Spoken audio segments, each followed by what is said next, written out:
Cara. Diácono Luiz Carlos agora com a palavra. Amém? Jesus é bom, né? Ele não consegue ser outra coisa. Nosso Deus é muito bom, ele não consegue ser outra coisa. Amém, Jesus. Os beneficiados são quem? Somos nós, com certeza. Amém. Amém? Amém. Abram comigo a palavra de Deus no livro de Marcos, no capítulo 1, no mesmo texto que nós lemos na semana retrasada, no mesmo texto que nós lemos para falarmos sobre o estudo que nós tivemos aqui, uma palavra que nós ministramos aqui sobre o que é o Evangelho. Eu vou fazer uso desse mesmo texto para ministrar para vocês uma palavra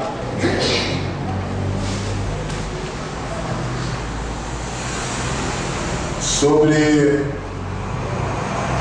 o que é o reino de Deus.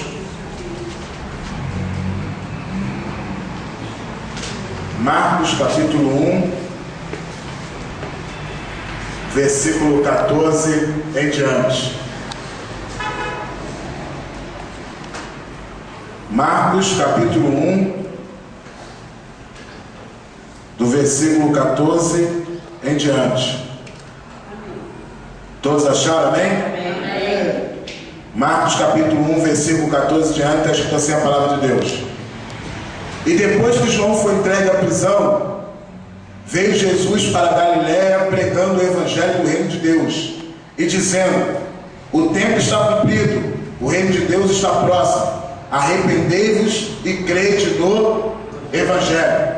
Semana retrasada nós estivemos aqui e nós falamos sobre o que? Sobre o que é o evangelho. Nós falamos também que o evangelho, ele é as boas novas de Jesus, que anuncia a chegada do reino de Deus. E é sobre isso que nós vamos tentar falar essa noite, sobre o que é o reino de Deus. Nós sabemos que esse termo, como nós vemos aqui nesse texto, ele foi usado por Jesus para a anunciação das boas notícias.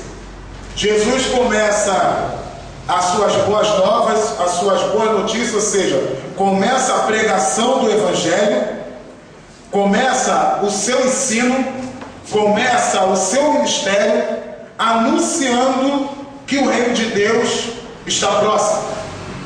E este termo, ele vai ocupar um lugar de destaque nos evangelhos, em dimensões bem abrangentes. Por quê?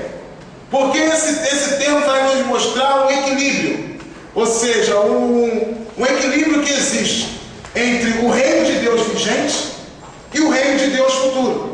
Ou seja, o reino de Deus que nós vivemos ele hoje e a consumação desse reino. E há um equilíbrio, porque a anunciação desse reino é o mesmo, as leis que vão reger esse reino são as mesmas, e um dia nós vamos estar literalmente vivendo com Cristo, em que ele vai estar literalmente reinando aqui nesta terra. Um dia ele vai reinar literalmente aqui nessa terra. Enquanto esse reino de Deus literal não é estabelecido, ele já reina no nosso meio. E é sobre isso que nós vamos tentar entender como é que é esse reino. Claro, eu não vou conseguir trazer tudo sobre o reino de Deus, é muita coisa, mas é interessante que nós vamos ver algo bem profundo, e muitas vezes nós negligenciamos o conhecimento acerca desse reino. Obrigado, Deus abençoe.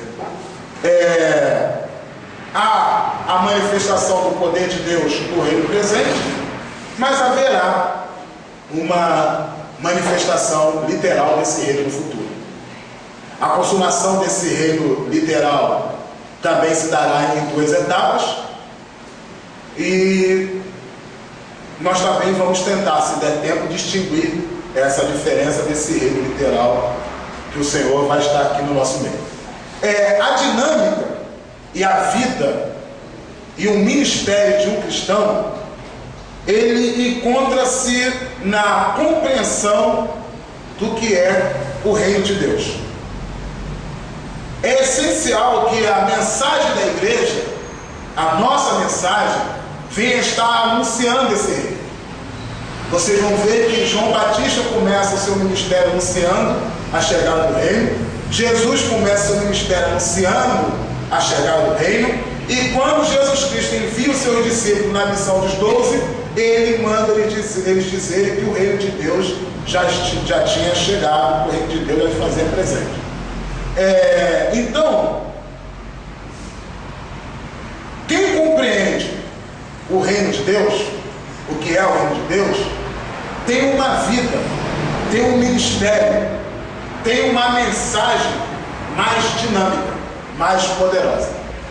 Porque a mensagem poderosa é aquela que anuncia a Cristo e convence o pecador do pecado, da justiça e do juízo. Essa é a mensagem poderosa. A mensagem poderosa é essa.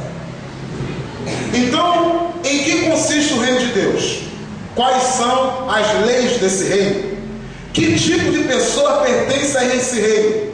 E o que nós podemos fazer para entrar nesse reino? E etc, é o que nós vamos tentar compartilhar com vocês agora. Como eu já disse, eu não tenho sabedoria para falar sobre tudo, mas nós vamos compartilhar coisas interessantes. Em que consiste o reino de Deus? Qual é a base do reino de Deus? A base do reino de Deus está na soberania de Deus e no senhorio do homem. A base do reino de Deus está na soberania de Deus e no senhorio do homem. Que soberania? De qual Deus?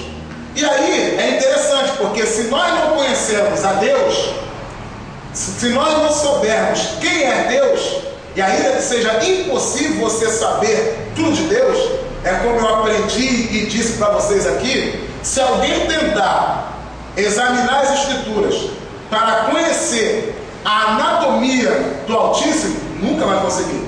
Porque o nosso Deus, ele é insondável. Nosso Deus, ele é eterno.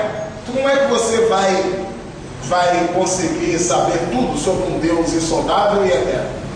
Mas a palavra de Deus, ela nos dá algumas coisas que nós podemos saber acerca do reino de Deus, acerca da soberania desse Deus. O domínio do nosso Deus, ele é transcendente. O seu reino, que é o reino teocrático, é exercido pela sua própria vontade, pela sua palavra e pelas suas obras. Sua regência, ou seja, a sua autoridade para governar o seu domínio, e a sua preexistência e pureza é que vai consistir esse reino. Complicado? Não. O que nós temos que entender é o seguinte: é que Deus existe antes de todas as coisas criadas e Ele se estende além dessas coisas criadas. Que esse Deus, Ele sabe tudo e está em tudo e tem domínio sobre tudo. Nós temos que ter em mente que o nosso Deus, ele existe antes das coisas criadas e se estende além delas. Que esse Deus, ele abrange tudo que existe e tudo é sujeito a esse Deus. Nós conseguimos entender isso com mais facilidade se nós analisarmos os atributos de Deus. Claro, eu vou demonstrar para vocês aqui os atributos incomunicáveis, porque como nós sabemos, o nosso Deus, ele tem atributos comunicáveis e atributos incomunicáveis. Quais são os atributos comunicáveis? Fica difícil, né? Eu saber todos, eu não sei. Atributos comunicáveis são aqueles que o próprio nome já diz, ele pode comunicar ele com o ser humano. E o ser humano é capaz de ter. E o ser humano também é capaz de exercê-lo.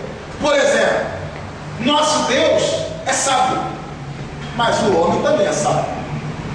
O nosso Deus é amor, mas o homem também ama. O nosso Deus é criador. O homem também é capaz de criar muitas coisas. Ainda que o homem crie a partir de elementos já existentes, e o nosso Deus criou tudo do nada, o homem também é capaz de criar alguma coisa. Isso e outros são chamados de atributos comunicáveis de Deus. O Senhor é bom, o homem também pode ser bom. E esses atributos que o homem possui, que faz ele parecer um pouco com Deus, na verdade, os atributos eles vêm do próprio Deus.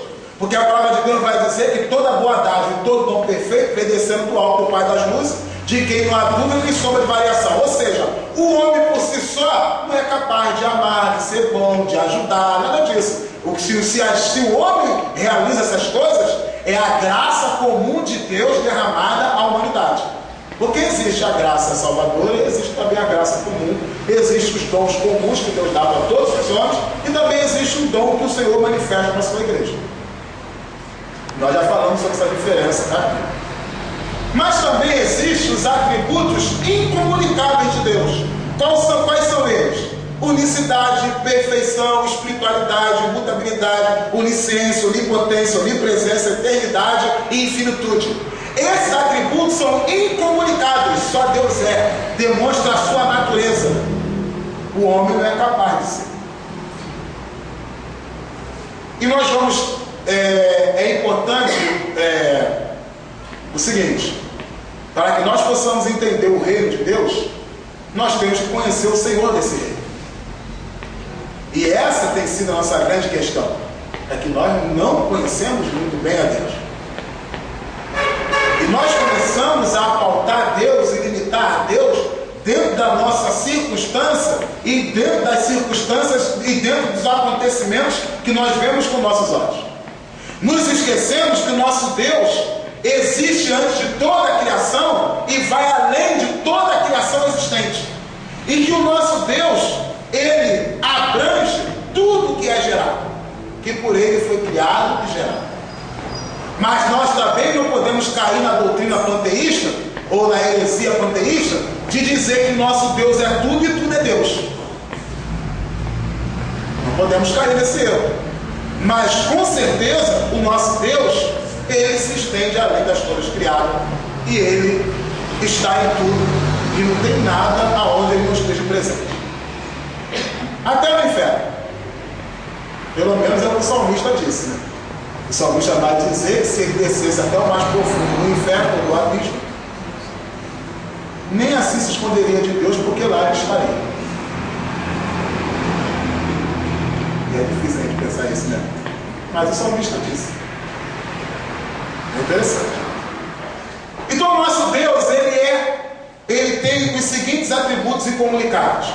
Unicidade. Em Marcos capítulo 12, versículo 29, Jesus disse: ouça, ó Israel, o Senhor nosso Deus, ele é o único Senhor. Ele não está acima de outros deuses. Ele não é um Deus melhor do que os outros. Ele não é um Deus mais poderoso do que os outros. Muitos deuses existem na terra e muitos deuses são feitos pelos homens.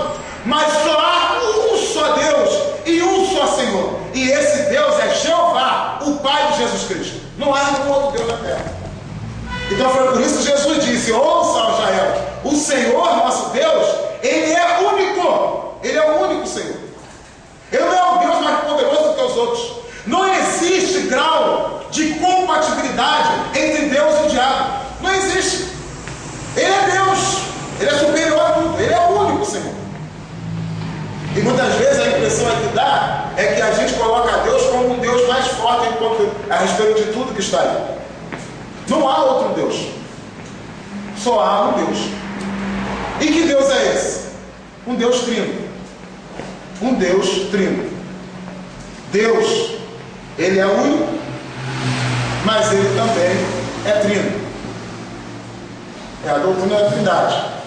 Nós acreditamos nela. É o Deus Pai, Filho e Espírito Santo. Existe uma doutrina unicista que diz que Deus se manifestou de 3 maneiras. No Velho Testamento se manifestou como Pai, nos Evangelhos se manifestou como Filho, e no Novo Testamento ele se manifestou como Espírito Santo. É um Deus travestido. Porque, mentirosão. E o que mais me deixa encabulado é o seguinte: o que é que Jesus fazia quando ia orar? Fingia que estava orando? É uma incoerência um pouco. Tem gente que acredita. Eu respeito. Acredito, tudo bem. Mas o que aconteceu no dia do batismo de Jesus? Que Jesus estava sendo batizado, o Espírito Santo desceu numa forma corpórea de uma pomba e veio uma palavra do céu que disse: esse é meu filho amado de quem me comprasse. Foi o quê? Jesus ele fez uma manifestação ali de ilusionismo? Não pode, não se encaixa. Então nosso Deus, ele é único, mas ele é trino. Deus é 3 pessoas. Todas as 3 pessoas é plenamente Deus, mas é um só Deus. Essa é a doutrina da Trindade. O Pai é Deus, o Filho é Deus, o Espírito Santo é Deus. Nenhum é mais Deus do que o outro. O Pai é mais Deus do que o Filho. O Filho é mais Deus do que o Espírito. E nem o Espírito é menos Deus do que o Pai e o Filho. Os 3 são Deus, mas é um só Deus. Essa é a doutrina da Trindade. Deus, quando se fala em Deus, está falando das 3 pessoas: Pai, Filho e Espírito Santo. É Deus. O Pai é Deus, o Filho é Deus, o Espírito Santo é Deus.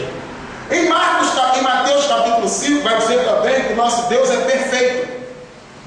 Vai ver Jesus dizendo assim: sede perfeito, como perfeito é vosso Pai que está no céu. Ou a mesma coisa, fala da mesma perfeição, fala de Deus no Salmo 18, versículo 3, Jó capítulo 11, versículo 7. Perfeito. Ou seja, não há nele treva nenhuma, não há nele nenhum erro, nenhuma falha, nada. Ele é perfeito. Só Deus é perfeito. Nós caminhamos para a perfeição, mas só Deus é perfeito. Ele é perfeito. Ele é santo, ele é puro, não há nele treva nenhuma. Ele é luz, ele é perfeito. Esse é o nosso Deus. Nosso Deus, ele é perfeito. O nosso Deus também, como está lá em Tiago capítulo 1, versículo 17, ele é imutável. Ele não muda nunca. Deus não passa a pensar uma coisa, ele sempre pensou. Ele é imutável. O que Deus fala hoje, ele não muda nunca mais. As palavras de Deus são eternas. Ele não muda. É impossível que Deus mude. Nele não há dúvida e nem sombra de variação, quanto mais mudança. Nosso Deus é imutável. Ele não muda de jeito nenhum. Hebreus capítulo 1, versículo 12, Marcos capítulo 3, versículo 6, também fala sobre isso. Que o nosso Deus, ele é imutável. Não muda. Jesus Cristo, ele é o mesmo ontem, hoje e será eternamente. Ele não muda, ele é imutável. Seu caráter, sua pessoa, sua natureza é imutável. Não muda. O nosso Deus, ele é onisciente. No livro de João, no capítulo 2, versículo 24, versículo 25, o apóstolo João vai estar dizendo que Jesus bem sabia o que se passava no coração dos homens. Jesus, hein? O nosso Deus, ele é onisciente. Sabe o que significa isso? Ele tem todo o conhecimento, e toda a ciência e toda a sabedoria. Não tem ninguém que possa dizer alguma coisa para ele para que ele possa fazer. Ninguém. Ele tem todo o conhecimento. Ele sabe tudo o que aconteceu, o que acontecerá, e sabe tudo o que acontece no coração dos homens, em todos os tempos, em todas as épocas, em todas as eras. Ele sabe todas as vontades de todos os seres existentes, até mesmo dos demônios. Ele tem toda a ciência, tem todo o conhecimento. Por isso que o apóstolo Paulo, lá em Romanos, no capítulo 11, a partir do versículo 35, ele vai dizer o quê? Ó profundidade da riqueza, tanto da sabedoria como o quê? Quem foi que disse para ele alguma coisa para ele possa fazer? Quem foi que instruiu ele acerca de alguma coisa? Quem pode dizer alguma coisa? Ninguém pode dizer para ele nada. Ele sabe de tudo. Jesus vai dizer assim, ó, antes de você pedir, ele já sabe o que você quer. Ele sabe de tudo, ele tem todo o conhecimento. Ele sabe todos os pensamentos de todos os seres humanos que existiram, que existem e que ainda vão existir. Ele sabe o pensamento e a vontade de todos os seres existentes, de todos os anjos, de todos os demônios, de todos os homens. Ele tem todo o conhecimento, toda a sabedoria e toda a ciência. Ele é onisciente, ele sabe de tudo. Ele não é pego de surpresa em nada. Todos os planos estão na mão dele, ele tem um propósito, ele tem a vontade, ele age, ele é Deus. É Deus mesmo. E eu não sei se na maioria das vezes, no nosso dia a dia, nós enxergamos Deus assim. Eu não sei se nós que fazemos parte desse reino, nós enxergamos um Deus assim. E o negócio vai apertar mais. Olha só, o nosso Deus, ele é onipotente. Ele tem todo o poder. E sabe o que é o mais interessante para mim, que eu acho? É que ele tem o controle do seu poder.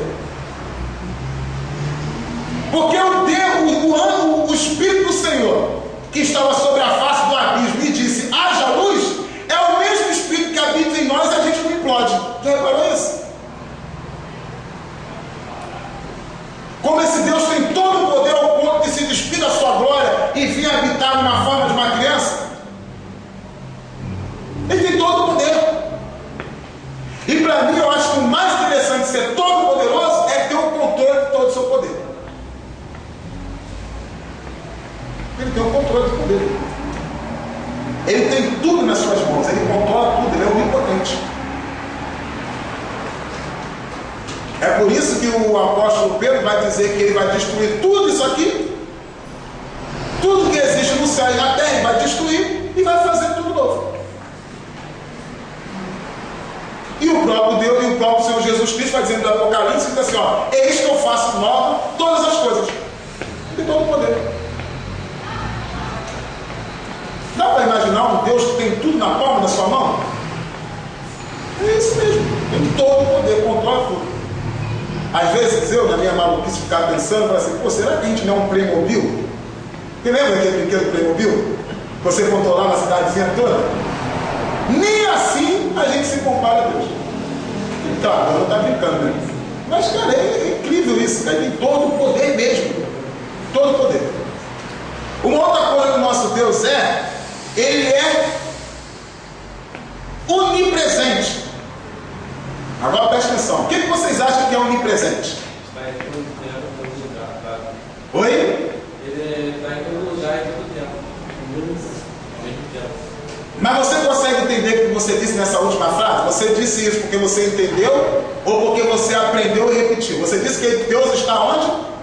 Em todo lugar, em todo tempo, ele está em todo lugar. Em todo lugar, em todo tempo. O que você interpreta em todo tempo? Nunca existiu e nunca existirá um lugar onde ele não esteve. Limitou Deus. O nosso Deus é onipresente porque ele está em todo lugar, em todo tempo, em todo o espaço do tempo que já existiu e que ainda vai existir. Deus não vai chegar no futuro, ele já está lá. Para Deus não existe ontem, nem amanhã e nem depois. Para ele, os Gênesis do Apocalipse é como se fosse um dia só.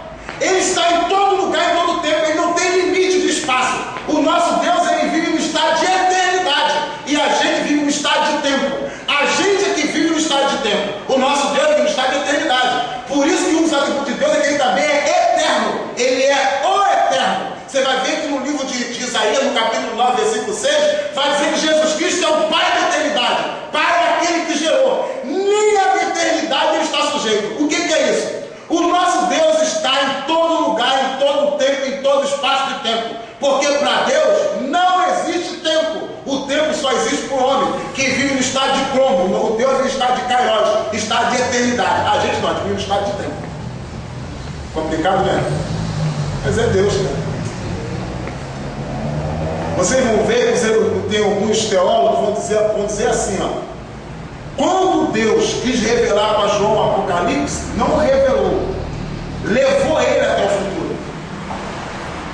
E quando Deus revelou o Gênesis para Moisés, não revelou, levou ele até o passado e fez ele ver. por causa da riqueza de detalhes. Só alguém vendo poderia dizer aquilo ali com muitos detalhes. Se a pessoa não concorda com isso, no caso de Moisés, tudo bem. Mas no caso de João, ele tem que concordar, porque está escrito no Apocalipse. Ele foi arrebatado e foi levado lá. Vocês querem ver uma coisa absurda? Absurda. Você lembra do Apocalipse capítulo 5? Que o Senhor,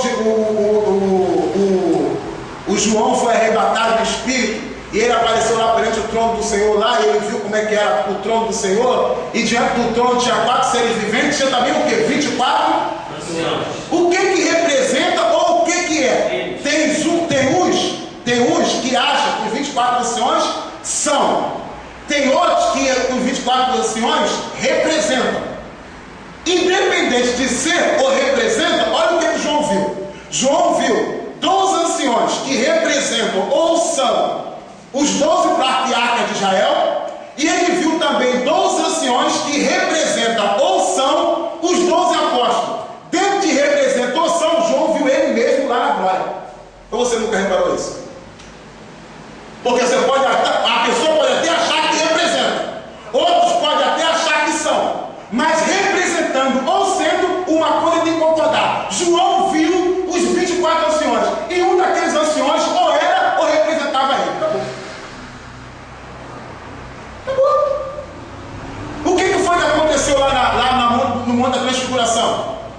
Quando o Senhor trouxe, como se ele tivesse rompido a barreira que existia entre a terra e o céu, e aparece para ele, quem aparecerá para ele lá no Monte da Transfiguração?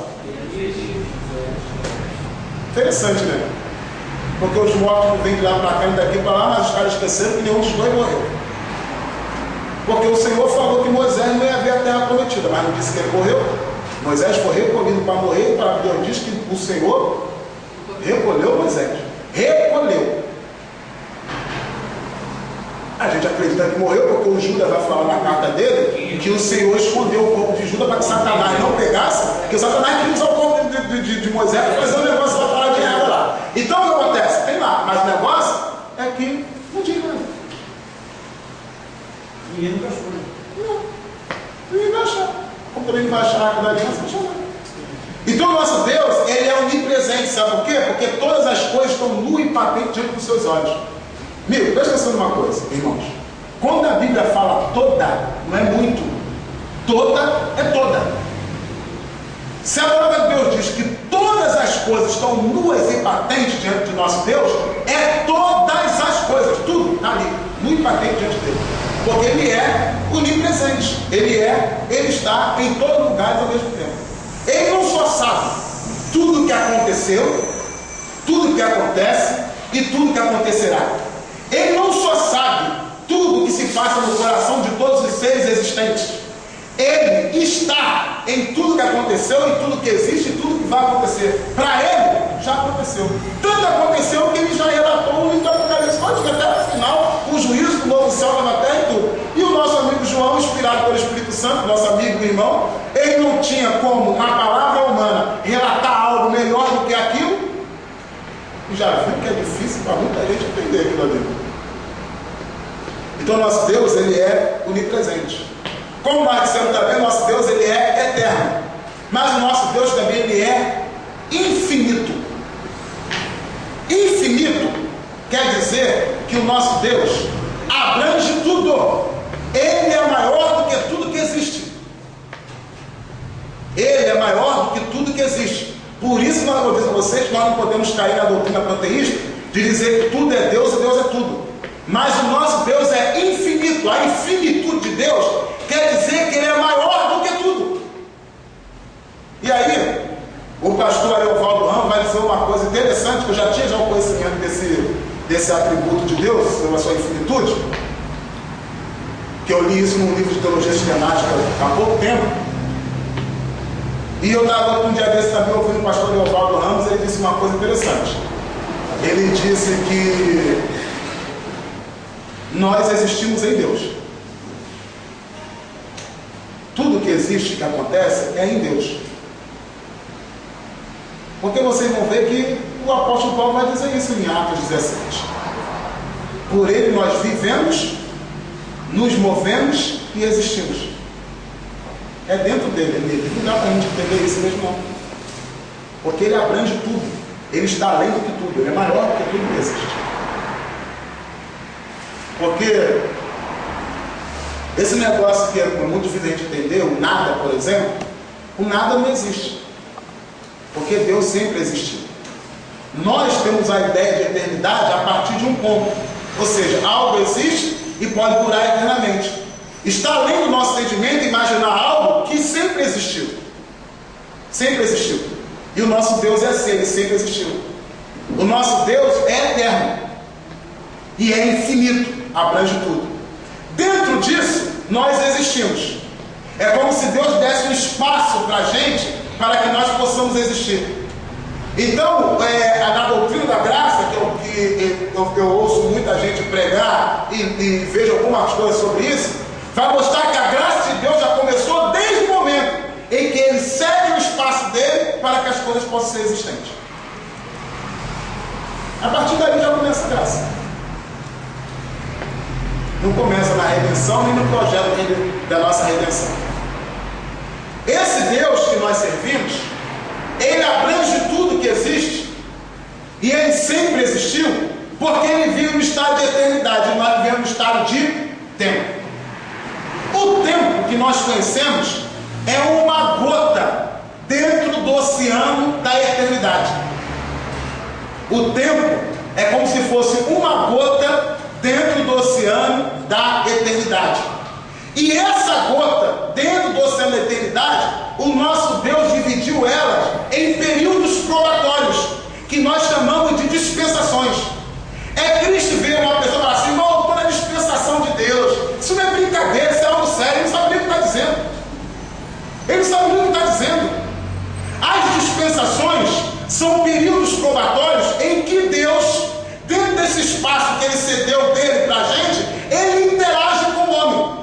São 7 as dispensações: inocência, consciência, governo humano, aliança ou patriarcal, lei, graça e milenial. Cada dispensação tem uma marca, cada dispensação tem uma palavra-chave, cada dispensação tem um personagem principal. Na dispensação da lei, por exemplo, o personagem principal era Moisés. Na dispensação patriarcal ou promessa, o personagem principal foi Abraão. Na dispensação da inocência, o personagem principal foi Adão e Eva. Cada dispensação tem uma marca. A marca da dispensação da promessa foi a circuncisão. A marca da dispensação da lei foi as tábuas do 10 mandamentos. A marca da dispensação da graça é as línguas estranhas. Moisés nunca falou em línguas estranhas. Abraão nunca falou em línguas estranhas. Cada dispensação termina com o juízo divino. A dispensação da inocência terminou com a expulsão, o juízo sobre Adão e Eva quando eles foram expulsos do paraíso. A dispensação da consciência terminou com o juízo do dilúvio. A dispensação do governo humano terminou com o juízo do embaralhar das línguas. A dispensação patriarcal promessa terminou com o monte fumegando. A dispensação da lei terminou com Jesus Cristo na cruz do Calvário. A dispensação da graça terminará com Jesus Cristo vier em glória para salvar o povo de Israel e sentar no seu trono de glória e separar as ovelhas do cabrito. E a dispensação milenial terminará quando Satanás for solto e ele arregimentar as nações para ir contra Deus, para matar Jesus Cristo, e ele vai fazer descer fogo do céu e vai consumir ele todo.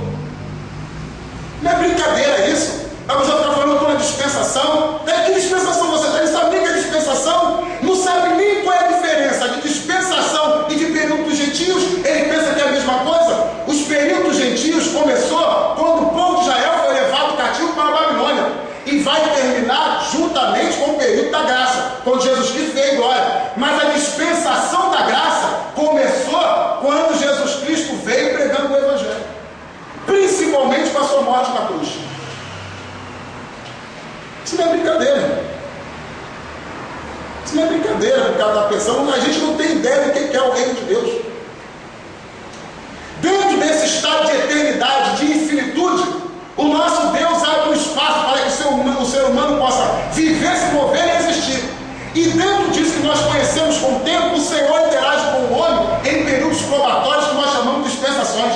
E dentro das dispensações, o Senhor fez aliança com o homem. E dentro dessas alianças que o Senhor fez, o homem quebrou com ela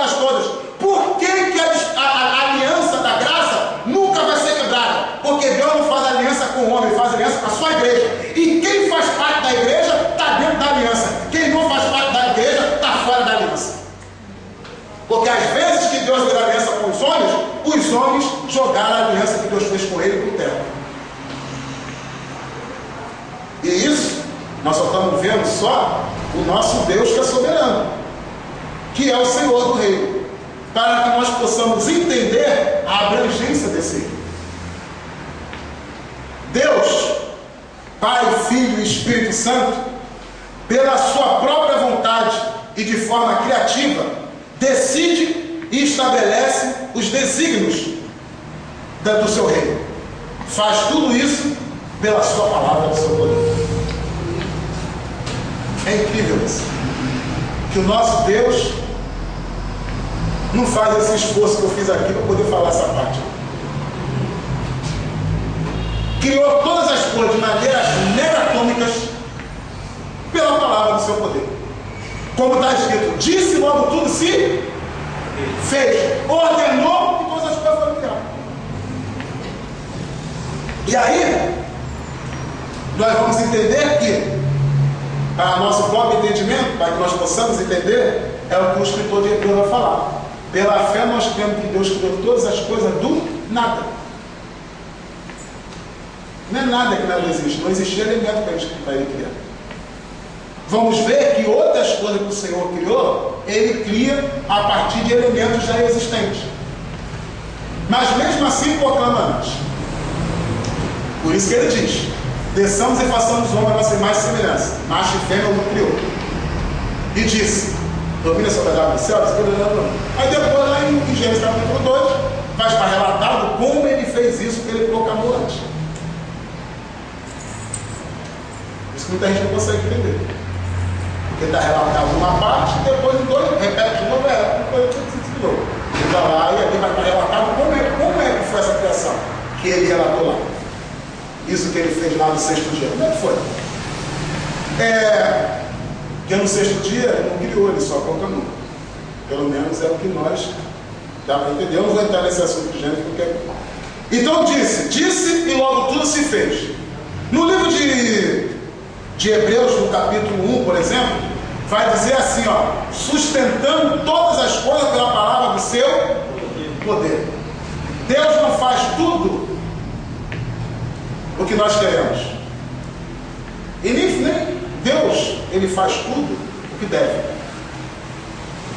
Sabe por quê? Porque ele sustenta todas as coisas. E aí, você não consegue entender, pela nossa mente, a gente não consegue entender algumas coisas que nós queríamos que acontecessem e não acontecem. Por exemplo, pergunta: se Deus sabia que o homem ia cair, por que criou o homem?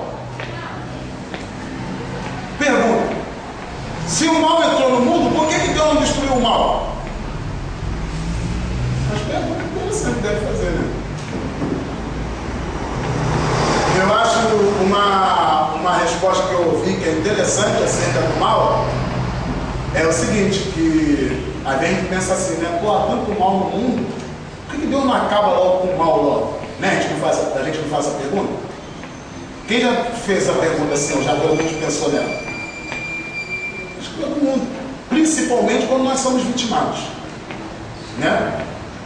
Mas só que se Deus acabasse com o mal, com certeza eu e você não estaríamos aqui. Porque não é o mal segundo nossos olhos, mas sim o mal segundo os olhos de Deus. E perante os olhos de Deus, eu acho interessante que o livro de Hebreus vai dizer acerca de Jesus: até as nuvens são impuras comparadas a Cristo. Então Deus optou pela conversão ao invés de acabar com o mal. Porque ele sabe, mesmo sabendo que o homem ia cair, eu faço uma comparação assim com uma mãe que está grávida, por exemplo. Você sabia? As mães sabem disso? Ou sabiam que os seus filhos, antes de nascer, já tinham 60% de chance de dar para a mãe que não presta? Comparado à nossa incapacidade de criar, pelo mal que existe, com o bombardeio da mídia e com esses apelos todos que existem por aí. Mas por que a gente não quer ter filhos? E quando a mulher está grávida, a gente não manda tirar. Ainda que tem uns malucos que abortam.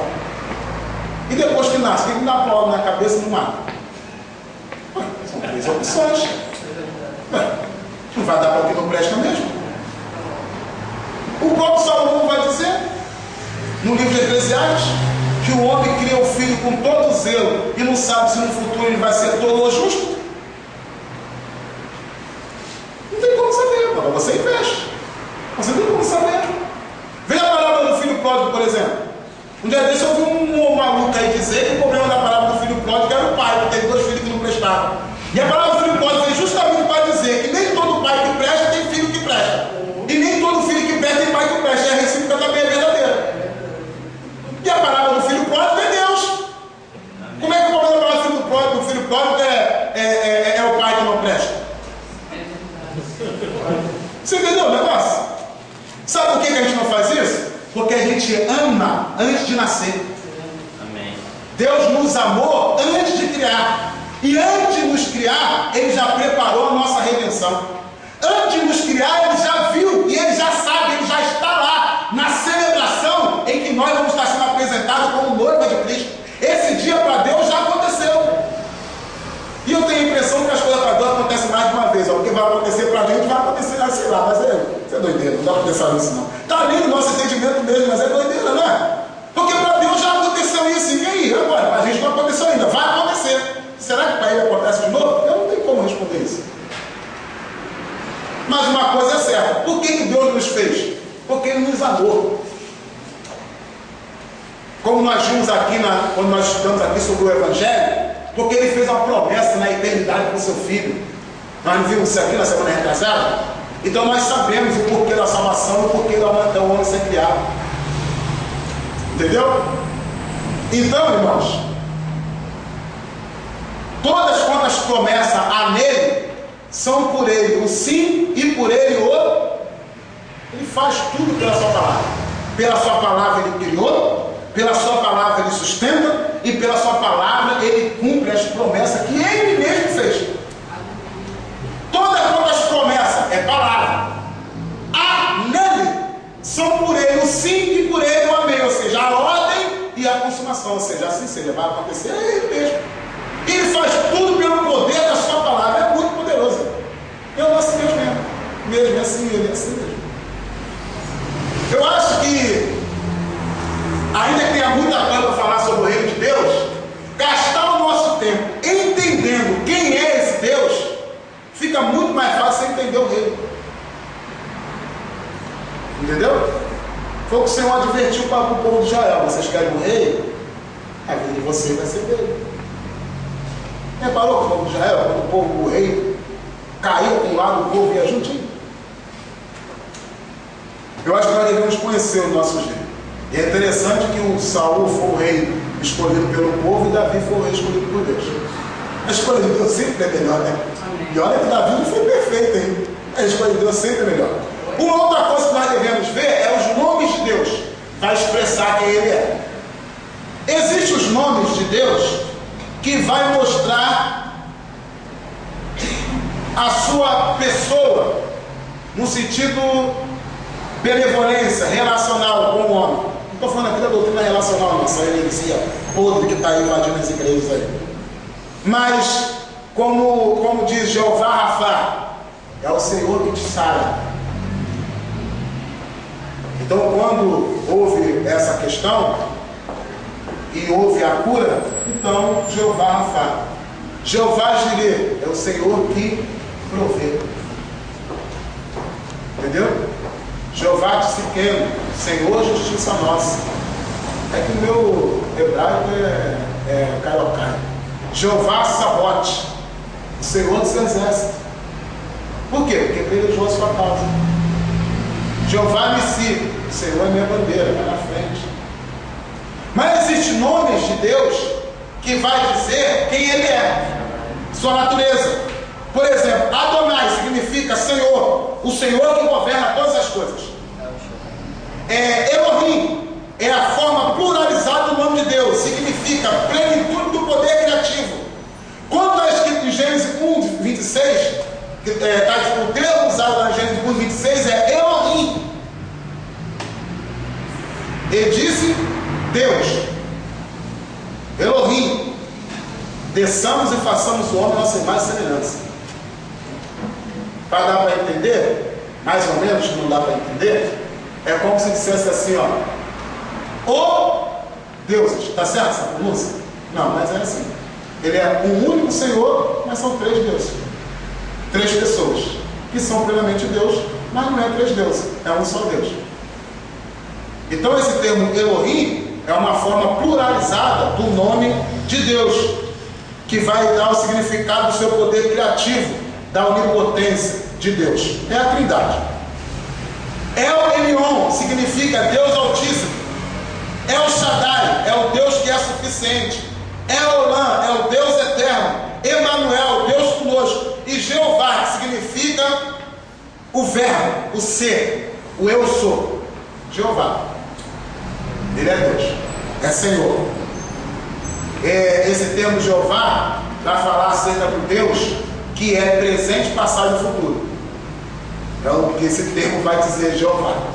Então, vocês vão ver que nosso Deus, para ele, não existe tempo. Ser Senhor significa ter domínio, gente. Significa ter governo. Significa ser proprietário. Ser dono. A terra é do Senhor e a sua plenitude. O mundo é do Senhor e as pessoas que neles habitam. Mas interessante é acerca de nós, né? Porque nós somos de Deus por sermos criados e somos também de Deus porque de novo somos gerados. E aí, para demonstrar que nós somos de Deus, o Senhor nos deu o selo da promessa. Que é o selo da promessa? É o Espírito Santo, é a marca. É como se fosse o selo de propriedade de Deus. Então, irmão, ser selado com o Espírito Santo não significa ser batizado com o Espírito Santo.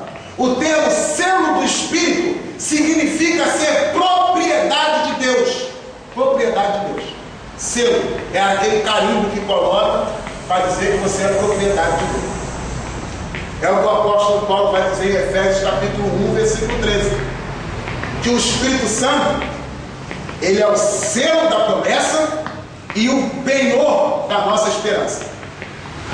Se você for ver o significado da palavra selo e o significado da palavra penhor, você vai saber também. Mas você vai dizer, irmão, o selo também é usado para dizer o destino que vai? O que é que tem?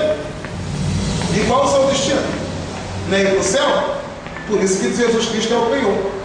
Qual é a prova que nós temos que Jesus Cristo vai voltar para arrebatar a igreja? Primeiro, é que Jesus morreu e ressuscitou. E ascendeu ao céu. E foi visto por mais de 500 pessoas. Segunda, ele nos deu o seu Espírito, o qual habita em nós e clama, Abba, Pai. Essa é a certeza que você tem que você vai ser levado. Porque nós temos o selo da promessa, o Espírito Santo, que vai dizer que você é propriedade de Deus. Você é de Deus porque foi criado, você é de Deus porque foi de novo gerado, e você é de Deus porque você tem a marca de Deus em você. Que significa selo de Deus. Todo cristão nascido de novo é selado pelo Espírito Santo. E a maior prova do nosso selo do Espírito é o fruto. Mostra que a gente não faz parte desse mundo. É uma marca mesmo, é como se fosse mesmo uma etiqueta. Como a Coca-Cola tem os seus refrigerantes. Mas a Coca-Cola vende refrigerante. Nós nunca seremos vendidos. Porque Jesus disse, a vontade do Pai é esta, que aquele que vem a mim, eu de maneira nenhuma lance fora, e eu ressuscite no último dia. Só é essa a principal diferença. Mas nós somos propriedade de Deus. O senhorio de Cristo é o mesmo do Pai. É o que você vai conseguir entender em Mateus capítulo 5. Esse senhorio de Cristo. Você vai ver, João capítulo 5. O que o escritor João vai fazer é um paralelo entre o senhorio do Pai e o senhorio do Filho. E ele chega ao ponto de dizer que tem uma coisa que o Pai não faz e que o Filho faz. Porque João vai dizer no capítulo 5, o Pai ninguém julga, mas deu ao Filho todo juízo. Mas você vê que é a mesma coisa, vai dizer João assim, assim como o Pai tem a vida em si mesmo, também deu ao Filho o poder a vida em si mesmo. Assim como o Pai ressuscita os mortos, também o Filho ressuscita os mortos. E João, você vai João capítulo 10, versículo 30, um texto muito conhecido, Jesus vai dizer, eu e o Pai somos um. Se você for analisar João capítulo 5, A partir do versículo 16, em que Jesus se declara igual ao Pai, é esse paralelo que João vai fazer no capítulo 5 todinho. E vocês vão ver que por causa disso, os judeus ainda queriam pegar ele, apedrejar Jesus, porque não só se dizia que se profanava o sábado, como ele também se dizia que era igual ao Pai, porque ele dizia que era filho de Deus. Aí Jesus com isso vai começar a discursar. Na verdade vos digo, para o versículo 19, que o filho por si mesmo não pode fazer coisa alguma, se não se vir fazer o Pai. Porque tudo quanto o filho faz, tudo quanto o Pai faz, o filho faz igualmente. Essa é a palavra-chave do capítulo 5. Acabou. Tudo que o Pai faz, o filho faz igualmente. O filho faz igualmente. Então o senhorio do filho é o mesmo. E o senhorio do homem? Quando Deus criou o homem, criou a terra, criou os céus e a terra, criou o homem e colocou o homem na terra. Para quê? Para que o homem dominasse sobre tudo que existe. Para que o homem governasse a terra. E o que acontece com isso? O que acontece com isso é que o homem, quando na queda, em Gênesis capítulo 3, 16 a 24, o homem passa esse senhorio para Satanás. Ainda que alguém não aceite isso, mas é o que Jesus vai dizer, o que Satanás vai dizer para Jesus e o que o apóstolo Paulo vai dizer. Porque na tentação do deserto é o que Satanás diz para Jesus. Ele vai dizer para Jesus o quê? Tudo isso eu te darei, se prostrado você me adorar, porque a mim me foi entregue. Ele disse. E o que o diabo está dizendo para Jesus que entregaria para ele? É o que ele mostrou. Ele vai dizer que antes está escrito que o diabo vai mostrar para Jesus todos os reinos da terra. Mostra para ele todos os reinos da terra e disse: olha, se você me adorar, eu te entrego, sem briga, sem guerra, porque a mim foi entregue, você sabe muito bem. E ele sabe mesmo, porque Jesus vai dizer lá em Lucas, no livro de João, no capítulo 12, versículo 31, que Satanás é o príncipe desse mundo. E o apóstolo Paulo vai dizer lá em 2 Coríntios, capítulo 4, versículo 4, que o diabo é o Deus desse século. Qual a terminologia e o significado do que é reino de Deus? No Antigo Testamento, esse termo se referia ao reinado futuro do Senhor e de um reino messiânico. Ou seja, a maioria das profecias no Velho Testamento acerca do reino do Messias é milenial. A maioria das profecias no Velho Testamento acerca do Messias é milenial. Mas nós sabemos que desde o Velho Testamento o nosso Deus exercia um reino teocrático. Por que nós sabemos isso? Porque quando o povo de Israel pede a Samuel o rei, e Samuel pensa que está sendo rejeitado, o próprio Deus diz para Samuel: Samuel, não fica assim, que não é vocês que ele rejeita, não é você que ele rejeita, é a mim que ele rejeita, porque Israel não quer mais que eu reine sobre eles. Então o Senhor exercia esse reino teocrático, mas no Velho Testamento há a promessa do reino de Deus, do reino do Messias. A maioria dessas promessas no Velho Testamento é milenial. No Novo Testamento, o anúncio do reino de Deus vai tomar uma nova conotação. Ela se constitui como a proclamação inicial do Evangelho de Cristo, das boas novas de Jesus, que esse reino de Deus já chegou. Ou seja, que esse reino de Deus está em nós e entre nós, mas também tem a conotação de um reino futuro. Daí você vai conseguir entender a briga que existe entre os teólogos acerca do Sermão do Monte. Se ele é uma autobiografia de Jesus, um pedaço de uma autobiografia de Jesus, ou se aquilo ali é algo que só pode ser cumprido no futuro, ou se aquilo ali é algo para os nossos dias. Mas o Sermão do Monte é o padrão ético do cristão, ele só vai ser cumprido totalmente no futuro, porque Jesus mesmo vai dizer: venha o teu reino, e também é como se fosse uma autobiografia de Jesus, porque lá também no Sermão do Monte está escrito que a pessoa diz: esse homem fala com autoridade, ou seja, ele falou o que vivia. Não era nem para ter essa briga, na verdade é as três. Porque o que Jesus pregou? Jesus muitas vezes não foi como eu sou, que parece que prega uma mensagem aquém de mim. Uma mensagem que eu mesmo estou querendo correr atrás para cumprir. Não, Jesus não. Jesus pregou ele. Ele é a palavra viva. É o que João vai dizer na sua primeira carta, no capítulo 1. A palavra viva foi revelada a nós a vimos e a tocamos. Ele é a palavra de Deus, como está em Apocalipse 19. Então tudo que Jesus prega, ele está pregando ele mesmo. Tudo que Jesus manda fazer, é ele mesmo. Não, a vida de Jesus é para isso, né? Para mostrar ao homem como Deus é, e dizer para o homem como o homem deveria ser. Senão Jesus poderia vir direto para a cruz, morrer, que esse objetivo fosse só a nossa justificação. Isso acontece na morte e ressurreição. Jesus morre para o nosso pecado e ressurge para que a gente tenha uma nova vida. E para que esses 3 anos? Nesses 3 anos Jesus mostrou quem Deus é e como o homem deveria ser. Porque ele era 100% Deus, 100% homem. E quando nós estudamos aqui sobre Jesus, nós vamos falar sobre essas coisas, porque nós vamos estudar sobre eles. Esse reino de Deus, ele não é um reino político.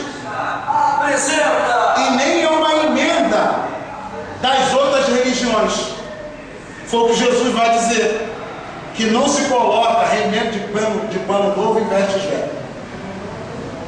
Jesus não veio dar uma nova roupagem ao judaísmo nem às outras religiões. Jesus veio acabar com tudo que existia e tudo que se existe por aí. Toda a ideia que a humanidade tinha de Deus, Jesus foi quase colocando todas elas. Se você for analisar o Sermão do Monte, você vai conseguir entender isso mais ou menos. Porque primeiro Jesus chega anunciando uma nova coisa, e aquilo ali deixa as pessoas abismadas por causa das beatitudes. E Jesus fala: olha, vocês são sal da terra, e ser sal da terra é isso. Mas pode ficar tranquilo, eu não vim abrogar a lei não, eu vim cumprir. Mas ele vai começar a dizer: vocês ouviram o que foi dito pelos antigos? Então ele combate tudo que foi dito pelos antigos. Depois ele combate a vida devocional dos antigos. E depois ele combate a esperança dos antigos, que era para essa terra. Ele vai dizer: ó, juntai tesouro no céu, onde a traça nem a ferrugem consome. Você vai ver que é isso. Jesus chega e acaba com toda a ideia que as pessoas tinham. O modo que as mulheres eram tratadas para se tratar diferente depois que Jesus chegou. As crianças passaram a se tratar diferente depois que Jesus chegou. As coisas mudaram radicalmente. Essa ideia que nós temos de cidadania, de bem-estar, de ajudar o próximo, só passou a ser existente a partir de Jesus. Antes, não. O que existia era domínio. Domínio. E mesmo assim ainda existe. Mas se você for ver qualquer ação de benevolência para o homem, vem a partir de Jesus. Porque é o que ele prega: sejam misericordiosos como eu sou misericordioso. E se não houver misericórdia, não tem como exercer qualquer papel de nada. Se você não tiver em você compaixão, não adianta você exercer nenhuma função. Você não está sentindo a dor do outro, você é interesseiro. Entendeu o negócio? É o que Jesus fala. Então Jesus, ele sentiu as nossas dores, é o que o escritor de Hebreus vai dizer. O escritor de Hebreus vai dizer que ele se compadece de nós porque sabe das nossas fraquezas. Sentiu, sofreu. Em tudo foi tentado, mas claro, sem pecado. Ele vai deixar isso claramente lá. Então o reino de Deus não é isso que a gente pensa. Então o reino de Deus também não é uma nova ação moral e nem é só um sentido espiritual. Não é só isso. O reino de Deus, ele não é algo local. Ele é universal. Então o que nós temos que entender? Que o nosso reino, o reino de Deus, ele é universal e transcendente. Ele veio para abranger todos. É o que vai estar lá na visão de Nabucodonosor. Que são vários reinos naquela estátua, e vê uma pedra que não foi lapidada por homem nenhum, preste atenção, não foi lapidada por homem nenhum. E aquela pedra pega no pé daquela estátua, e aquela estátua é feita a pó, vem um vento e espalha aquele pó, e depois aquela pedra cresce, até que toma toda a terra. É o crescimento do reino de Deus. A pedra já veio, bateu no pé, e aí está o Evangelho crescendo, até que no milênio vai tomar proporção, que vai tomar toda a terra. E depois vai haver o reino em que vai ser o novo céu, na nova terra, na nova Jerusalém, onde habita a justiça e onde o Senhor será tudo em todos. Entendeu? Então, qual é a diferença entre reino de Deus e reino do céu? Não tem diferença não, porque Mateus vai estar falando para os judeus, e os judeus têm o hábito de não estar falando o nome de Deus toda hora. Você vai ver que esse termo, os termos usados, reino dos céus e reino de Deus, vai estar nos evangelhos sinópticos. São os evangelhos semelhantes. Então não tem nada. Qualquer tentativa de explicar o reino dos céus é isso, o reino de Deus é isso, é cair em bobeira. É a mesma coisa que a pessoa discutir se a pessoa é batizada com o Espírito Santo ou no Espírito Santo. Sabe? O cara finge que é profundo, mas ele é raso. Ele tenta ser profundo, mas ele é raso.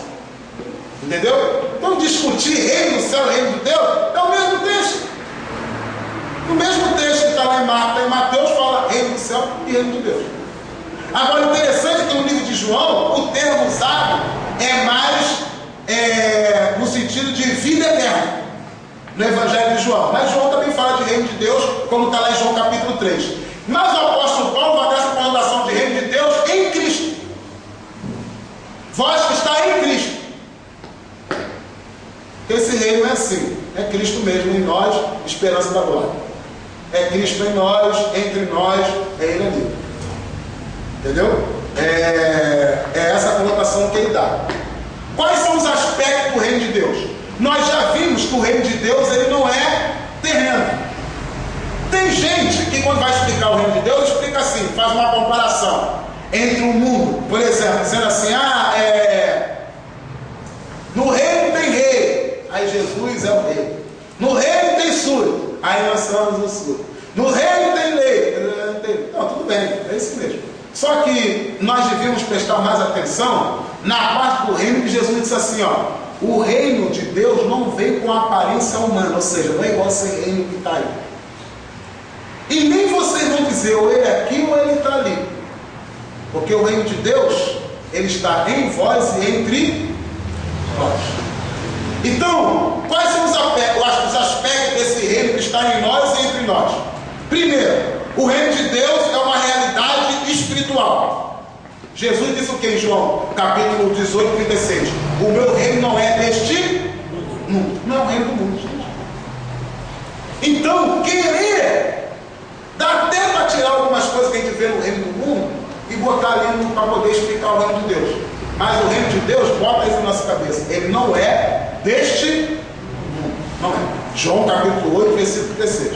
Uma outra coisa que ele vai dizer é que o reino de Deus não tem aparência humana e nem lugar específico. É o que eu disse de Lucas capítulo 17, versículo 20 e 21. Não tem lugar específico. Não tem aparência humana. Irmão, isso aqui tem cara de rei? Isso aqui? Que reino é esse? Compara aí com um reino aí. Não tem aparência humana. Reino de Deus, a gente sentado no lugar e um falando e o outro ouvindo. Isso é reino. Não tem aparência humana. Você não vai dizer ele aqui ou ele ali. Sabe quando as pessoas vão ver o reino de Deus? Quando vê em nós a aparência do rei. Aí o reino de Deus chegou. Entendeu? Por isso que Jesus disse, quando você chegar no lugar, diz assim, o reino de Deus chegou. Por quê? Porque agora é pessoas anunciando, não é mais o próprio Cristo. Chegou como? Chegou em mim, olha para mim, eu sou cristão, pareço com Cristo, estou operando através do poder de Deus. O que Deus fez com seus frutos, eu também estou fazendo. Como Ele está agindo, eu também estou agindo. É o reino de Deus, tomando conta, mudando as pessoas, mudando a aparência, mudando o lugar. Não é uma instituição humana, é reino de Deus. O que nós temos que entender que o problema da humanidade, existem problemas emocionais, existem problemas financeiros, existem problemas psíquicos, existem. Nós podemos levar a pessoa para uma terapia, levar a pessoa para um psicólogo, para um terapeuta, podemos, mas nós temos que entender que o problema da humanidade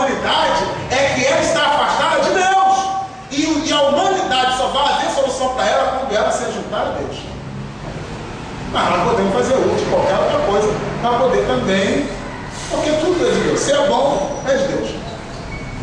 Mas que nós temos que ter o foco nisso. Estou falando do reino de Deus.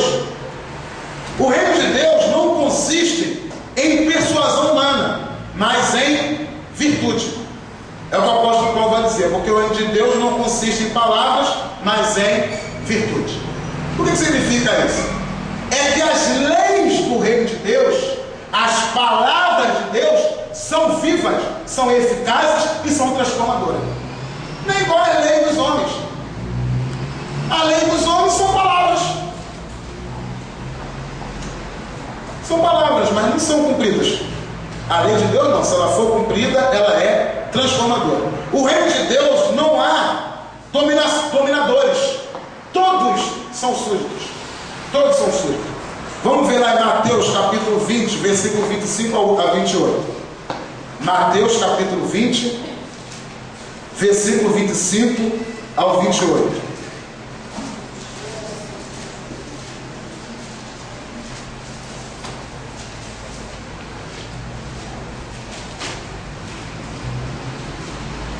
Então Jesus, chamando para si, disse: bem sabeis que os príncipes dos gentios são estes dominadores, e que os grandes exercem autoridade sobre eles. Não será assim entre vós, mas todo aquele que quiser entre vós fazer-se grande, que seja servo de qualquer que entre vós quiser ser o primeiro, que seja vosso servo, bem como o Filho do Homem não veio para ser servido, mas para ser e para dar a sua vida em resgate de muito. É que o apóstolo Paulo vai dizer: ninguém considere as suas coisas, considere os outros. Ninguém considera o que é propriamente seu, considere os outros. Ninguém considere você alguma coisa, considere o seu próximo maior do que você. Porque foi isso que Jesus fez. Que sendo Deus, não teve por usurpação, ou seja, não teve por desejo dominador. Não teve por usurpação ser igual a Deus. Ele foi lá, largou, destruiu a sua glória, se humilhou, se fez na forma de homem, humilhou mais ainda, se fez em forma de servo, e foi até a morte de cruz. Por isso é que Deus o exaltou soberanamente. Ele deu um nome que é sobre todo nome. É o que Jesus vai dizer: olha, se vocês quiserem que guardem as suas palavras, é só vocês guardarem em mim. Se vocês guardarem a minha palavra, também guardarão a vossa. O reino de Deus não tem dominadores, todos são súditos. João capítulo 13, versículo 13 a 17. Mas eu quero ver aqui em Mateus 23, que está pertinho. É interessante que Jesus vai dizer assim, ó: a ninguém chamai de pai, a ninguém chamai de mestre, e a ninguém chamai de guia. Porque tem gente que acha que é mesmo guia dos outros, sabe? A autoridade espiritual está no fato de você ser obediente a Deus. Ninguém tem domínio sobre a vida de outra pessoa, porque no reino de Deus todos nós somos reis e sacerdotes. Ninguém tem domínio. A autoridade de qualquer homem, ela é destituída no reino de Deus quando ele não faz algo de acordo com a palavra de Deus, porque ele não tem autoridade acima de Deus. E a hierarquia do reino de Deus é assim: Deus é a sua palavra, a igreja e os ministérios. E os dons espirituais não têm autoridade para dar ordem para nada. Ninguém pode guiar a sua vida com profecia. Ninguém. A autoridade, a hierarquia do reino de Deus é essa. Deus é a sua palavra, porque a palavra é Ele, é Jesus Cristo. Os ministérios, a igreja e os ministérios.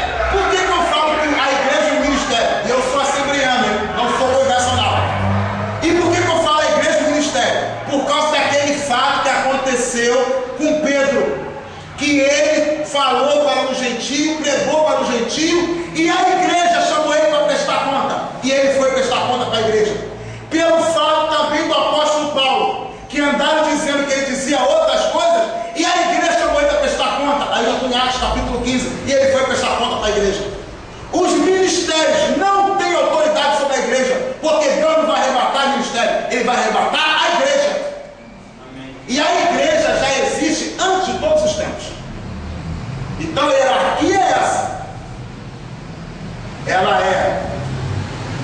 Deus é a sua palavra, ela é a igreja, que também não pode achar que pode fazer com o pastor e com o obreiro o que quer, e o ministério.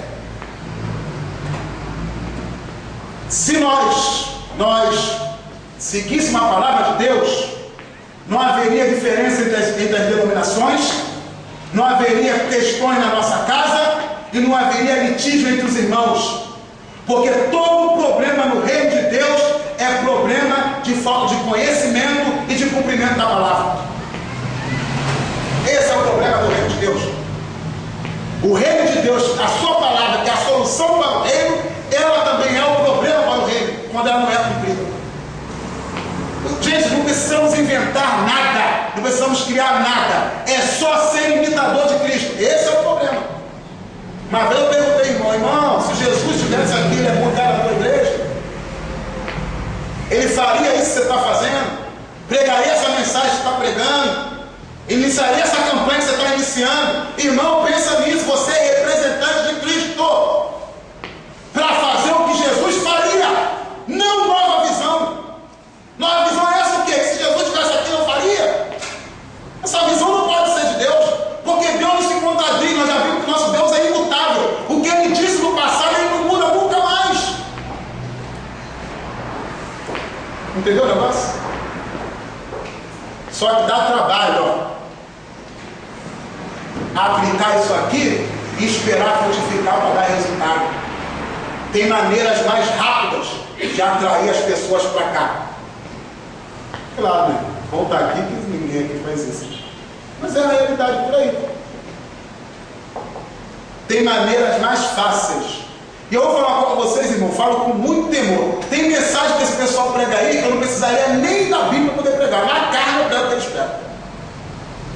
Na carne que muitos caras pregam aí, eu prego. É só repetir, eles repetem, pastor, vão ecoando, fala a mesma coisa. É a mesma frase. Deus tem uma chave, Deus tem uma bênção. Segura aí, irmão, está chegando. Teu inimigo vai ser derrubado. Deus vai mudar a situação. Deus tem uma bênção para você. Ele vai tomar a tua vida. Ele é contigo. Ele vai mudar. Não vai deixar. Mas bobeira, estou tanto tempo na igreja, não sei que Deus é comigo. Eu não sei que se eu andar pelo vale da sombra da morte, Ele vai estar comigo. Eu não sei que a vara e o cajado dele me consola. Eu já sei disso. Eu quero saber sobre o reino de Deus. O que Jesus é, o que Ele faz, o que Ele faria. Por que eu não consigo resistir a certos pecados? Por que eu não mudo certas áreas da minha vida? Por que o bem que eu quero fazer eu não faço, o mal que eu não quero fazer eu acabo fazendo? Por que esse combate em mim? Como eu faço para viver isso? Como eu faço para mudar? Como eu faço para crescer? Como eu faço para trazer o reino de Deus para minha vida? É isso que eu quero saber. Como eu faço para viver hoje a eternidade? É isso que eu quero saber. Aleluia. Porque você vai ver o escritor Eclesiastes dizendo que Deus colocou no coração de cada pessoa a eternidade. É isso que eu quero saber. O apóstolo Paulo vai dizer para Timóteo: tome posse da eternidade. Como eu faço para viver hoje a eternidade futura? É isso que eu quero saber. E para você ser rico, irmão, eu dou para vocês a dica de 3 religiões que rapidamente você é rico. O evangelho é o pior lugar para ganhar dinheiro. A igreja é o pior lugar para ganhar dinheiro. Dá muito trabalho ser abençoado financeiramente aqui. Tem 3 religiões aí que rapidamente você é abençoado financeiramente. Deixa de brincadeira. O reino de Deus é isso? Vem para cá para me dar casa, comida, roupa lavada? Não é para isso, gente. Mas sabe o que é o bom? É que ele tem isso para dar para ele também, ó. Ai, meu Deus. É que ele sabe que eu sou um ser espiritual, mas sou uma pessoa também, que tenho necessidades, que tenho vontade. E se isso não vai me atrapalhar de ser um súdito dele, ele vai me dar tudo que for preciso. Gente, mas o reino de Deus é mais do que isso. Vamos ver quanto tempo a gente tem. Já acabou o nosso tempo. Uma outra coisa que é aspecto do reino de Deus é que o reino de Deus, ele é um banquete espiritual.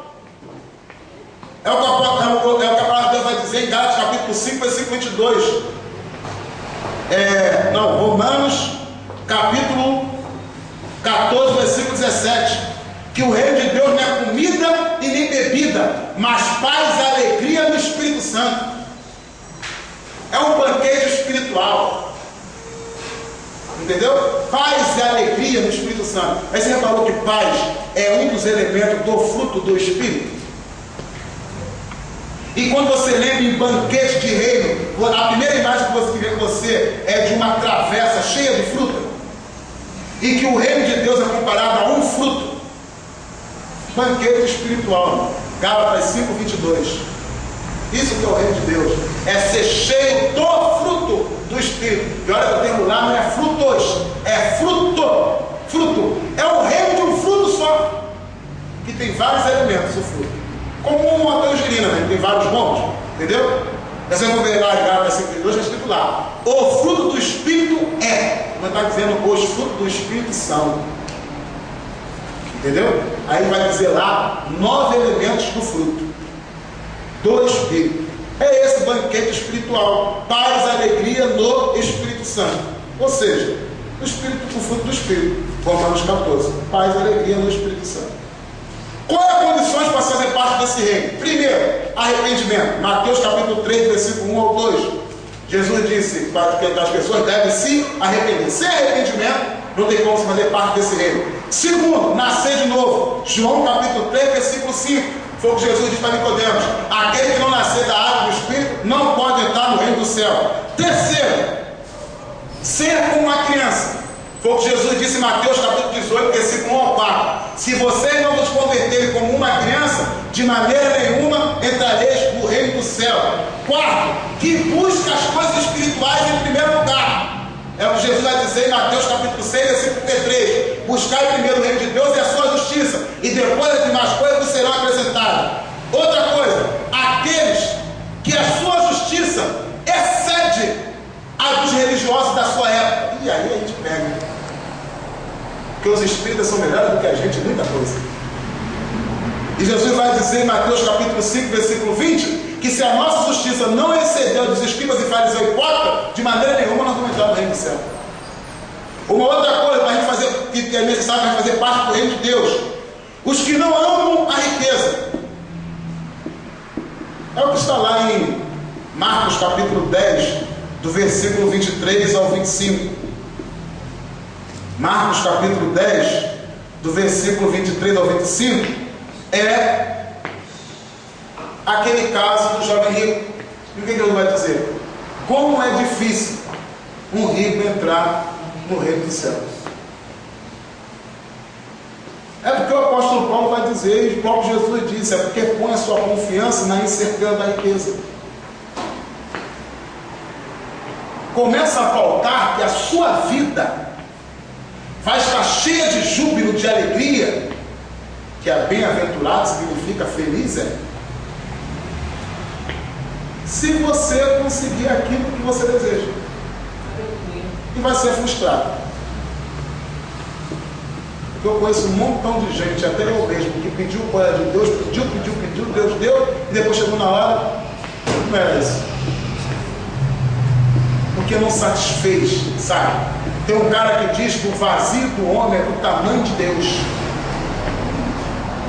Essa coisa só é preenchida por Deus. Então quem ama a riqueza, é necessário para a gente fazer parte do reino de Deus, para que a gente possa entrar nesse reino, que a gente não tenha a nossa vida, a nossa esperança na riqueza. Os que seguem o seu mandamento. Jesus vai dizer: nem todo aquele que me diz Senhor, Senhor entrará no reino do... mas aquele que faz a vontade do meu Pai que está no céu. Os que anunciam o reino de Deus. Mateus capítulo 10, versículo 7. Agora vocês vão lá e anunciam o reino de Deus. Essas são as condições para se fazer parte do reino de Deus. Qual é a lei desse reino? Eu já falei para vocês. O Sermão do Monte é a base da ética do cristão. É a base da ética do cristão, é o Sermão do Monte. Como ocorreu o domínio desse reino? Como esse reino chegou até nós, o reino de Deus? Em Mateus capítulo 11, versículo 12, vai dizer que o reino de Deus foi tomado à força. O reino de Deus é tomado à força. Aí o cara fala: mas irmão, não diz que não é com força nem violência? Tomado à força do reino de Satanás. Porque nós já vimos que o Satanás já tinha feito já deixar estabelecido o seu reino aqui. Tomada a força, Satanás, não é contra a pessoa. A nossa luta não é contra a carne e sangue, é contra os principados e potestades, contra as hostes espirituais da maldade, contra o príncipe desse céu. Lá na região celestial, nossa luta é lá, travada lá.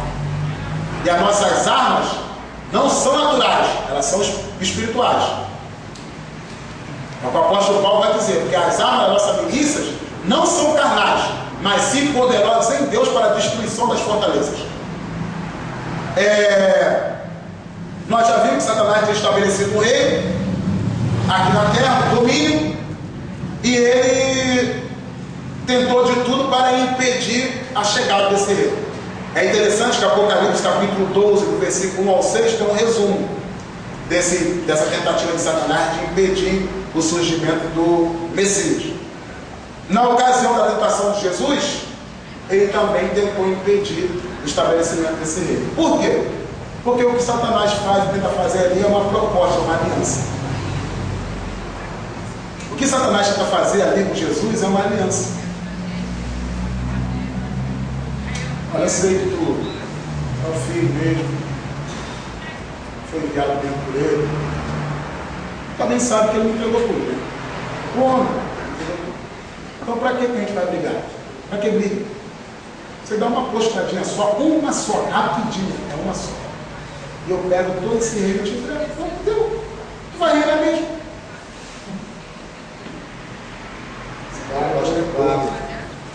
Essa proposta é doida. Porque tem sido difícil da gente resistir a essas propostas no nosso dia a dia. E o que Jesus fala o quê? Só a Ele adorarás, só a Deus. Só a Deus se prostará. O que Jesus estava fazendo ali era comprando uma briga. Era uma briga. Você não está entendendo. Eu vou ir para cima de vocês, do teu reino, com tudo. Eu vou passar como rolo compressor. E vocês vão ver que Satanás vai jogar tudo em cima de Jesus. A família, os irmãos de pátria, os religiosos, as outras nações e até circunstância do tempo. O que você acha o quê? Que foi Deus que mandou aquela tempestade lá quando Jesus estava no barco? Querendo matar ele? O pessoal estava lá dentro? Quase o barco ia pique. Mas Jesus, ele foi com tudo para cima do corpo. Então o reino de Deus, ele foi tomado à força. Ou seja, Jesus entrou na casa do valente. Eu vou tentar arrumar para vocês alguns textos que vocês já ouviram acerca de Jesus falando acerca disso. Em Lucas capítulo 11, versículo 20 e 22, e Mateus capítulo 12, versículo 29, Jesus vai dizer que o valente, quando está na tua casa, guarda tudo que tem, mas vindo mais valente, amarra o valente e toma a sua casa. O que Jesus faz? Jesus, ele entra no reino do valente, amarra o valente e saqueia os seus bens. Jesus, ele vai despojar os principados e potestades na cruz. O que é despojar? Despojar é fazer com que ele arreie as suas armas e tirar dele o que ele tem de mais valor. Você lembra da época do Velho Testamento? Quando um rei tomava o outro e trazia o seu despojo, ele trazia os seus bens. E que bens são eles? São as almas. Por isso Jesus, ele vai no império das trevas, nos arranca de lá e nos transporta para o reino do Filho do seu amor. Jesus vai e desce, tira do diabo o império da morte, desce as partes mais profundas da terra, arranca de lá o cativo e o cativeiro, inaugura o paraíso e dá bons aos homens. Foi tomada a força, então. Não foi esse negocinho que nem o cara pensa que Jesus desceu no inferno e veio ali Satanás. Ai! Lá vem o diabo, uma palhaçada. O diabo nem no inferno não está, irmão. Manda esse cara ler a Bíblia. Manda ler a Bíblia. Não lê a Bíblia. O diabo não está no inferno. A palavra de Deus diz que lançado serás até o inferno. Ele age nas regiões celestiais. O cara vai dizer que o cara pensa que chave, quando o Senhor tomou a chave do céu e do inferno, é chavinha mesmo de abrir. Aquilo é a autoridade que ele tomou de volta. Porque o Satanás disse na cara de Jesus: a mim me foi entregue, é meu. O reino é meu. Eu domino sobre os homens. E Jesus disse: você não domina mais. Eu estou tomando a humanidade das suas mãos e estou entregando de novo para o meu Pai. Aleluia. Aleluia. Glória a Deus. E a maior prova disso é que nós estamos aqui. Nós somos reis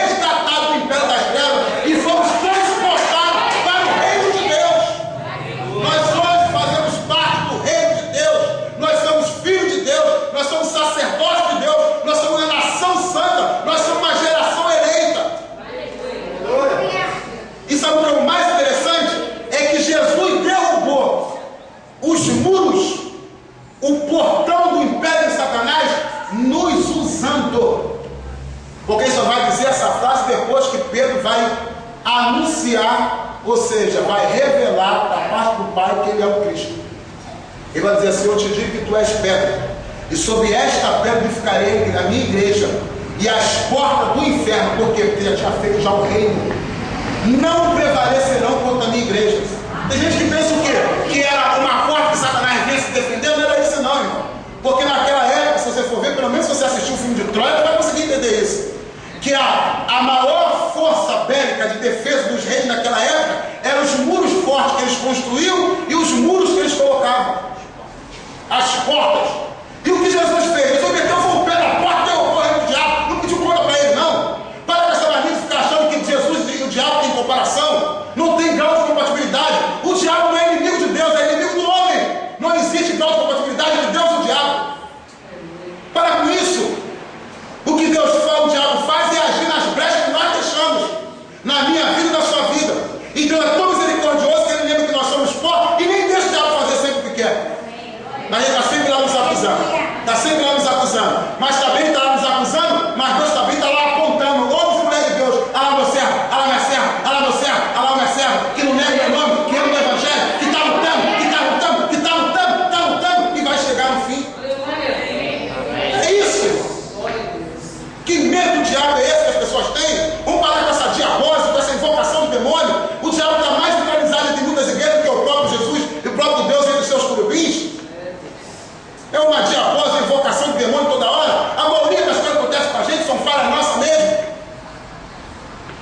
Nós não criamos bem nossos filhos, não tratamos bem nossos pais, não estudamos direito, não trabalhamos com decência. E não vou falar que é o diabo que está furioso. Enchemos a nossa vida de alimentos gordurosos e açúcar. E vem falar que a doença, vem mandar o diabo repreender a doença. Vai comer direito, vai fazer uma dieta, vai cuidar do seu corpo, vai cuidar da sua vida, vai cuidar da sua casa. Deixa de espiritualizar aquilo que Deus não espiritualiza. E o diabo agindo na brecha, que nós estamos deixando. Discordância em casa, discordância entre o filho, discordância na igreja, porque a palavra não é pregada, porque a gente não segue a palavra. Tudo que existe no mundo, no reino de Deus, e para quem são sempre que é reino de Deus, ele tem que se basear e estar debaixo da palavra de Deus.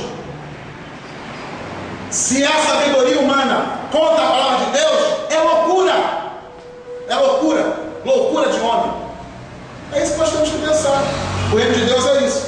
E qual é o papel da igreja? A igreja, ela é o agente de Deus para a proclamação do reino de Deus.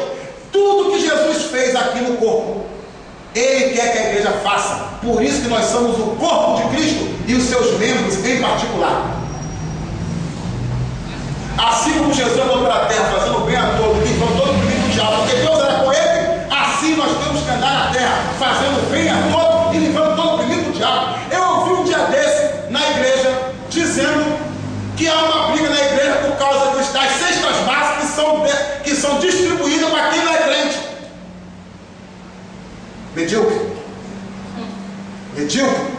É porque você não está com fome e não é crente. Medíocre, hipócrita. Jesus não veio para crente. Jesus veio para transformar crentes. E para transformar crente tem que ir para o mundo. Tem que buscar quem está lá no império das trevas. Tem que enfrentar Satanás. Sem essa invocação do diabo. Então nós somos o que? O corpo de Cristo. O que significa ser corpo de Cristo? É tudo que Jesus realizou, a gente deve realizar. Foi o que Jesus disse.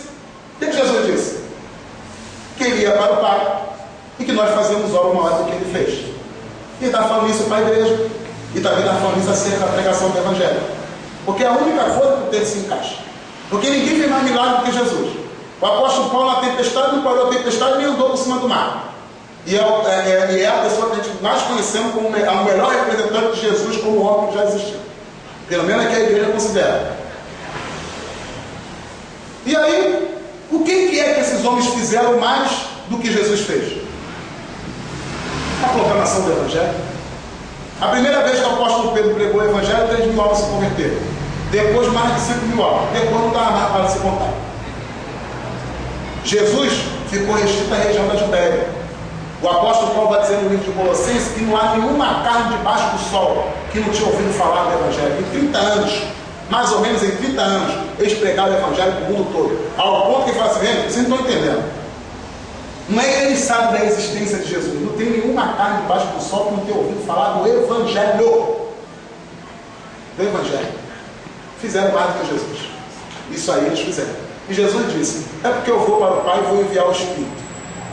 E quando vier o Espírito, ele vai convencer o homem do pecado, ao tipo de juízo. Não é um texto só. Aí você consegue entender o que Jesus vai dizer se você analisar ele dentro daqueles capítulos todos. Porque a metade do capítulo 13, o capítulo 14, o capítulo 15, o capítulo 16, o capítulo 17 é um assunto só. Jesus está com os seus discípulos na ceia. Entendeu? Você pode ver que depois do capítulo 17 termina a oração sacerdotal, Jesus vai para o dia do centro. E esse reino vai tomar proporções tal que um dia Jesus vai arrebatar a sua igreja. Ele vai voltar em glória e vai estabelecer um milênio aqui na terra. E um dia o Senhor vai reinar para ser tudo em todos, quando ele vai reinar pela eternidade. No dia da eternidade, vamos falar no último versículo da carta de Pedro, é que o Senhor vai habitar entre nós, na Nova Jerusalém. Então esse reino vai tomar proporções. E aquela palavra de Daniel vai se cumprir. A pedra vai crescer e vai tomar literalmente toda a terra. Amém, irmãos? Essa palavra que eu quero deixar com vocês hoje. Próxima vez a gente vê se a gente consegue trazer alguma coisa sobre Jesus, sobre a pessoa de Jesus, para que a gente possa estar aqui meditando a palavra de Deus. Eu quero fazer uma oraçãozinha rápida para a gente, rápida, e eu vou passar a palavra para o André. Vamos nos colocar de pé? Oração rápida mesmo. Pai, graças te dou, Senhor, por essa oportunidade, e que o teu reino, Senhor Jesus, venha estar em nós e nos nossos corações. Encha-nos, meu Pai, da tua graça e nos abençoa no nome de Jesus Cristo. Amém. Que essa palavra fique no coração de vocês e que vocês entendam o papel que vocês têm nesse reino de Deus. Amém? Obrigado.